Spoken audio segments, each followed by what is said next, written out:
Recommend करायचं आहे. आपण एन्व्हायरमेंटल ऍक्ट 1986 अनुसार जे नॉईज पोल्युशन रूल्स 2000 मध्ये बनवलेलं आहे त्यामध्ये आपण बघू तर डेसिबल लेवल्स जे आहे 75-70 for industrial day and night time आणि जे काय सायलेंट झोन 50 to 40 तक. तर या आपल्याला डेसिबल लेवल्सला रिवाईज करण्याची गरज आहे.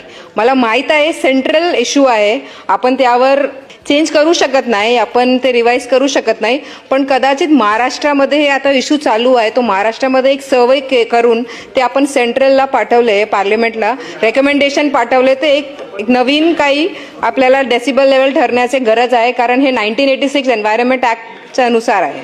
कारण आता सभागृहाचा जर आपला डेसिबल लेवल आपण इथे बसून मेजर केलं तर 60 वरतीच आहे. सन्मान्य ताईंनी जो विषय या ठिकाणी मांडलेला आहे तो खरा आहे.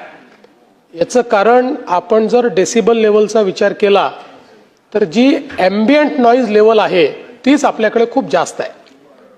त्यामुळे अनेक वेळा तर जी ॲम्बियंट व्हॉइस लेवल आहे ही जी आपली डेसिबल लेवल आहे त्याच्या पार जाते आणि म्हणून याच्यामध्ये काही ना काही बदल करण्याची आवश्यकता आहे. माननीय अध्यक्ष महोदय, हा अतिशय महत्त्वाचा मुद्दा आहे आणि म्हणून निश्चितपणे या संदर्भात आपले डेसिबल लेवल्स या ॲम्बियंट नॉईज लेवल जे आहेत त्याचा विचार करून कशा प्रकारे रिवाईज करता येतील याचं एक रिकमेंडेशन महाराष्ट्र सरकार केंद्र सरकारकडे पाठवेल.